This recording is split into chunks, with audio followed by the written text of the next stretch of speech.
মদকাণ্ডের পর এবার আবার নতুন করে বিতর্কে জড়ালেন জাতীয় দলের ফুটবলার শেখ মোরসালিন। তার বিরুদ্ধে ব্ল্যাকমেইলের অভিযোগ করেছেন তার স্ত্রী সেজুতি। 3 মাস আগে যাকে বিয়ে করেছিলেন মোরসালিন।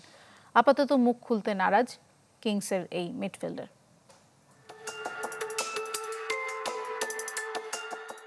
শেখ মোরসালিন সাম্প্রতিক সময়ে দেশের ফুটবলে আলোচিত নাম, কখনো পারফরমেন্সে, কখনো বা বিতর্কে জড়িয়ে। এবার শিরোনাম হয়েছেন ব্যক্তিগত জীবন নিয়ে।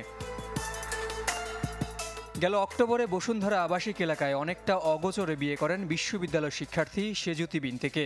যদিও বর্তমানে মোরসালিনের বয়স 19ও পেরোয়নি। মোরসালিনার আমি 3 মাস আগে বসুন্ধরা আবাসিক এলাকার কাজী অফিসে বিয়ে করি। বিয়েতে আমার ফ্যামিলি ওর ফ্যামিলি কেউই ছিল না।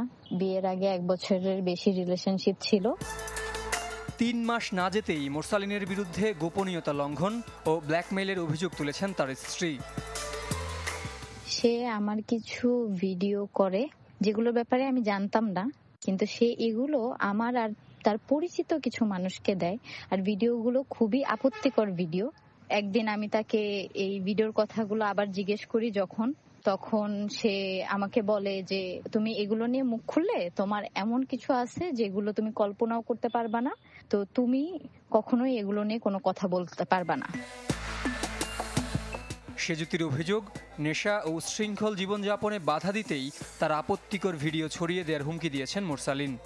সে ওপেন লাইফ লিড করতে পারতেছে না, আমি তার লাইফের একটা ঝামেলা হয়ে গেছিল। সে এক্সট্রিমলি অ্যাডিক্টেড, তার মেয়ে রিলেটেড বিভিন্ন ইস্যুস আছে। এইসব কারণে তার এখন আমাকে ভালো লাগতেছে না, যেটা হলো মেইন সমস্যা।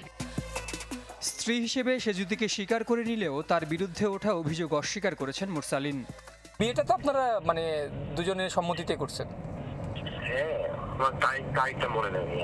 আমাকে হচ্ছে ক্লাস আপাতত স্টেটমেন্ট দিতে নিষেধ করছে, সেই কারণে আমি আসলে কাউকে স্টেটমেন্ট দিতে পারতেছি না এই মুহূর্তে। পারিবারিকভাবে মীমাংসা না হলে প্রয়োজনে আইনি পদক্ষেপ নেওয়ার হুমকি দিয়েছেন সেজুতি।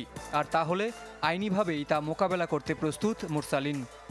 আইনি প্রক্রিয়া বা যেটাই হোক, যেহেতু সে আমার হাজবেন্ড, এখন থানায় গেলে তারা আমাকে বলে কোর্টে গিয়ে মামলা করতে। এগুলো নিয়ে আমি আসলে চিন্তা ভাবনা করছি। ইনশাআল্লাহ তো আসলে কোনো কিছু হয় না, তাই না? আমি যদি বলে থাকি অবশ্যই শাস্তি হবে।